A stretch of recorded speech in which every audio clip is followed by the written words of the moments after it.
wabarakatuh.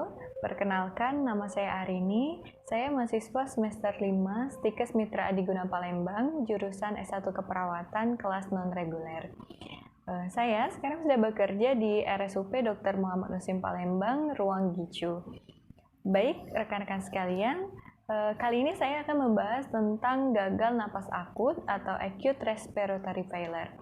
Semoga bermanfaat.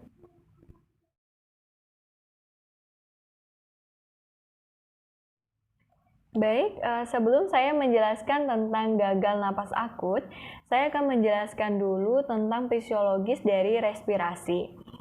Respirasi atau pernapasan sendiri adalah pergerakan oksigen dari atmosfer menuju ke sel dan karbon dioksida dari sel menuju ke atmosfer atau udara bebas. Nah, dalam prosesnya ada 3 tahapan dari respirasi. Yang pertama itu adalah ventilasi. Ventilasi sendiri adalah proses masuknya oksigen ke dalam paru dan keluarnya karbon dioksida ke udara bebas. Jadi di situ terjadi proses keluar masuknya udara. Yang kedua itu adalah difusi. Difusi adalah proses berpindahnya oksigen dari alveoli paru menuju ke kapiler darah. Dan keluarnya karbon dioksida dari darah menuju ke alveoli. Jadi di sana terjadi pertukaran gas antara karbon dioksida dan oksigen tadi. Yang ketiga adalah proses perfusi. Perfusi sendiri adalah distribusi darah yang telah teroksigenisasi di dalam paru ke seluruh tubuh dan transport karbon dioksida sebagai sisa metabolisme dari kapiler paru. Ke kapiler paru maksud saya. Jadi perfusi itu adalah proses transport dari darah yang banyak sekali mengandung oksigen tadi menuju organ-organ tubuh dari kepala itu otak sampai ke ujung kaki. Dan di sana juga terjadi transport karbon dioksida yang merupakan sisa dari metabolisme tubuh tadi menuju ke kapiler paru. Jadi kalau seandainya kita bisa bayangkan, kita bernapas itu dalam satu tarikan napas kan juga terjadi 2 proses, yaitu inspirasi dan ekspirasi. Kalau inspirasi kita mulainya dari ventilasi, difusi dan perfusi. Dimulai dari oksigen masuk ke paru-paru dan di sana terjadi pertukaran oksigen ke dalam darah, kemudian baru diantarkan ke seluruh tubuh. Sedangkan untuk proses ekspirasi sendiri itu dimulai dari perfusi, di mana darah yang banyak sekali mengandung karbon dioksida itu dibawa ke dalam paru-paru yang sudah bertukar tempatnya di alveoli tadi. Ini adalah proses difusi, kemudian akan dikeluarkan dari paru menuju ke udara bebas. Nah, itu adalah proses ventilasi.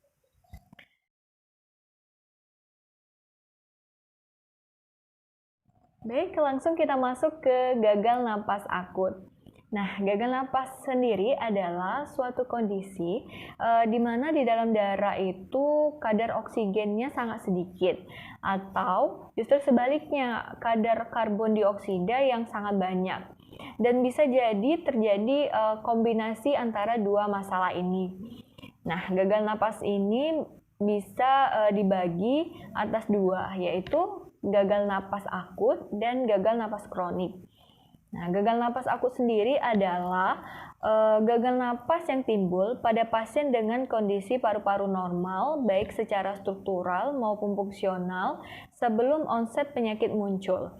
Jadi dari pernyataan ini bisa kita simpulkan bahwa gagal napas akut sendiri bukan merupakan suatu penyakit, tapi dampak dari beberapa penyakit yang terjadi di pernapasan atau terjadinya disfungsi pernapasan. Jadi bisa dikatakan gagal napas akut itu bisa terjadi apabila 3 proses pernapasan tadi, salah satu dari 3 proses pernapasan itu tidak berfungsi dengan baik. Baik itu gagal ventilasi atau gagal di difusi dan gagal di perfusi.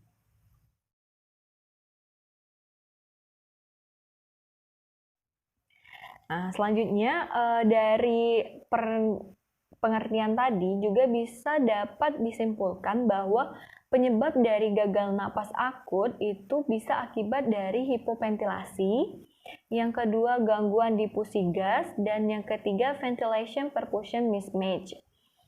Baik, dari ketiga etiologi yang sudah saya sampaikan tadi, bisa kita bahas satu persatu.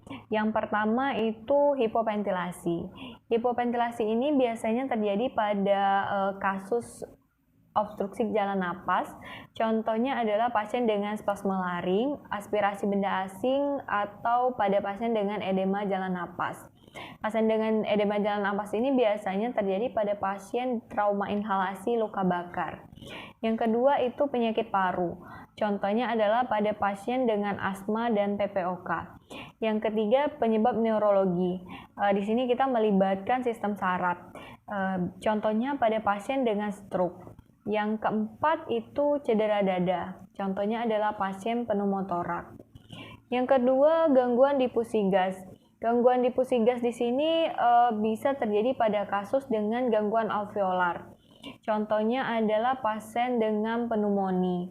Pasien dengan pneumonia di sini kan menghasilkan sekret yang sangat banyak. Jadi sekret itu bisa menumpuk di alveoli paru yang mengakibatkan terjadinya gangguan difusi tadi, pertukaran gas yang mengakibatkan adanya jarak atau space antara kapiler paru dan alveoli tadi menjadi lebih jauh sehingga pertukaran gas itu sulit terjadi.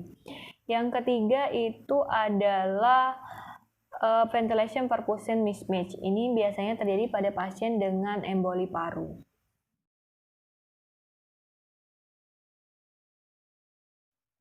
Sekarang kita masuk ke manifestasi klinis atau tanda dan gejala dari gagal napas akut. Bisa dikatakan gagal napas akut jika memenuhi salah satu dari kriteria, yaitu PaO2 atau tekanan oksigen di arteri kurang dari 60 mmHg atau PaCO2 atau tekanan karbon dioksida itu lebih dari 45 mmHg. Kecuali pada pasien dengan peningkatan yang terjadi atas kompensasi dari asidosis metabolik. Baik, untuk manifestasi klinis bisa dijelaskan secara rinci melalui bagian berikut.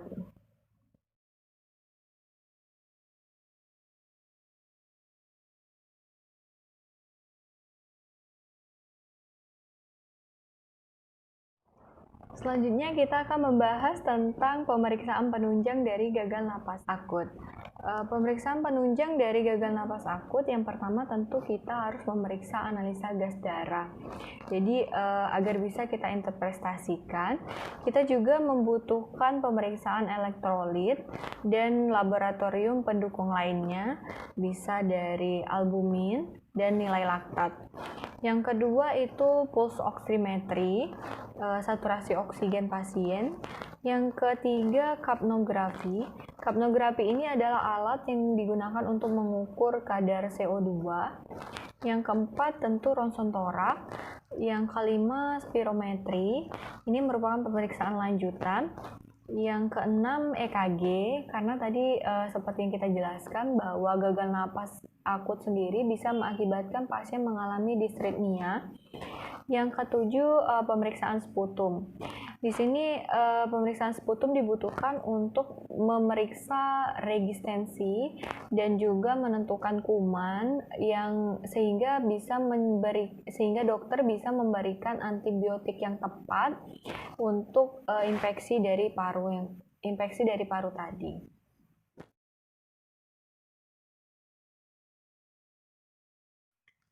Selanjutnya penata laksanaan. Penata laksanaan di sini yang pertama itu manajemen jalan napas.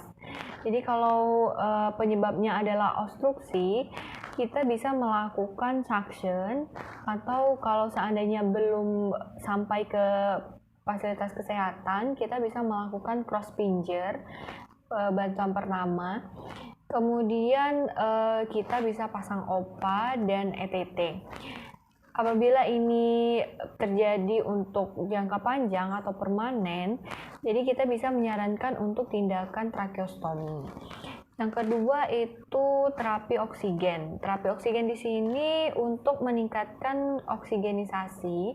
Jadi kita bisa memberikan terapi oksigen sesuai dengan kebutuhan pasien. Bisa itu nasal kanul atau sungkup, baik rebreathing maupun non-rebreathing. Bahkan kita bisa memberikan bantuan ventilasi mekanik. Sini bisa NIV atau non-invasive ventilator, atau yang kedua itu melalui ETT. Yang ketiga, koreksi ketidakseimbangan asam basa. Jadi tadi kan sudah dijelaskan bahwa di pemeriksaan penunjang kita membutuhkan pemeriksaan analisa gas darah. Nah, dari pemeriksaan tadi akan dilakukan interpretasi apa sih masalah yang terjadi di sana, dan kemudian tata laksananya kita bisa mengkoreksi apa masalah tadi. Yang keempat itu perbaiki keseimbangan cairan dan elektrolit. Yang kelima, deteksi dini potensial komplikasi, dan yang keenam, medikasi.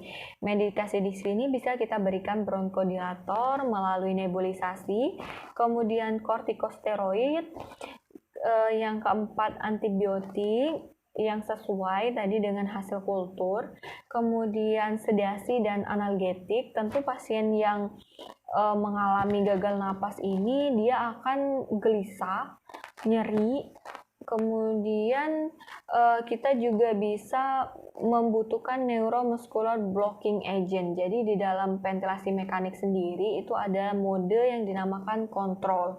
Di sini pasien itu kita knockdown, jadi pasien tidak bernapas sama sekali, semua pure dari bantuan ventilasi mekanik. Maka pasien membutuhkan obat-obatan untuk melumpuhkan otot-otot pernapasannya.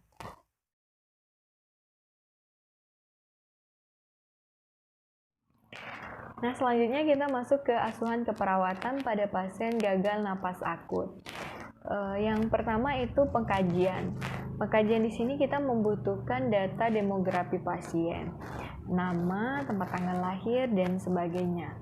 Kemudian riwayat penyakit sekarang maupun dahulu, dan juga riwayat penyakit keluarga. Selanjutnya pemeriksaan fisik. Pemeriksaan fisik di sini terdiri dari IPA, inspeksi, palpasi, perkusi, dan auskultasi, terutama pada organ paru. Yang kedua adalah diagnosa keperawatan. Diagnosa keperawatan yang muncul pada gagal napas akut yang pertama itu bersihan jalan napas inefektif berhubungan dengan retensi sputum atau terpasangnya alat bantu napas dan disfungsi neuromuskular.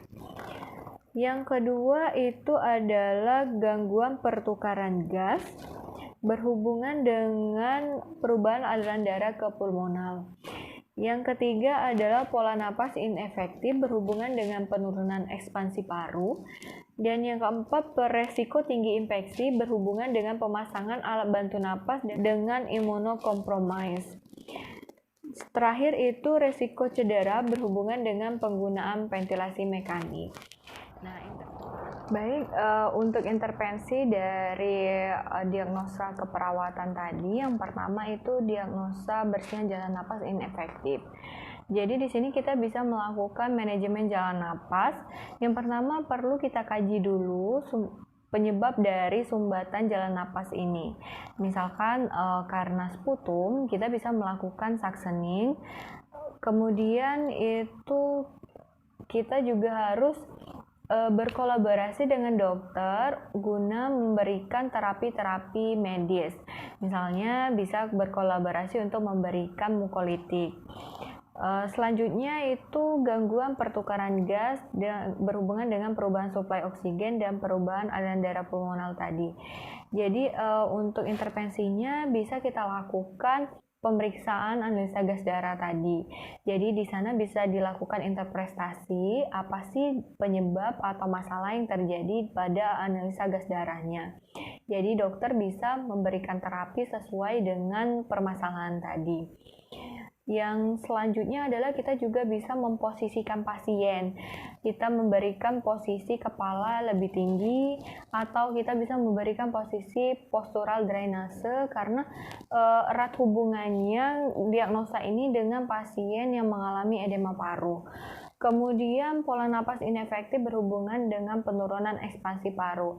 Tentu kita harus melakukan pengkajian, memeriksa respiratory rate dari pasien harus diukur dan dipantau, termasuk hemodinamik pasien juga harus dipantau. Pada pola napas inefektif, kita juga bisa berkolaborasi dengan dokter dalam pemasangan ventilasi mekanik. Jadi di sini ada beberapa mode ventilator yang bisa disesuaikan dengan kondisi pasien. Jadi kita juga bisa mengatur pola napas pasien dengan mengatur respiratory rate yang diberikan oleh ventilator itu sendiri. Kita juga bisa berkolaborasi dengan dokter dalam pemberian terapi bronkodilator. Yang keempat tadi, resiko tinggi infeksi berhubungan dengan pemasangan alat bantu napas dengan pasien yang imunokompromis. Jadi di sini kita bisa melakukan bundle HICE. Di sini kan alat yang terpasang itu adalah ETT yang dihubungkan dengan ventilator. Jadi di infeksi yang bisa terjadi itu adalah pneumonia yang diakibatkan dari pemasangan ETT berventilator tadi atau yang disebut dengan PAP. Di sini kita bisa melakukan bandas PAP. Salah satunya adalah melakukan oral hygiene pada pasien, kemudian berkolaborasi memberikan propilaksis omeprazol. Selanjutnya kita juga bisa memberikan posisi pada pasien kepala lebih tinggi agar tidak terjadi reflux saat memberikan diet. Kemudian kita juga bisa melakukan manajemen jalan napas tadi agar tidak terjadi infeksi tadi. Yang selanjutnya adalah resiko cedera berhubungan dengan penggunaan ventilasi mekanik. Di sini kita bisa ambil contoh pada pasien yang melakukan autoekstubasi.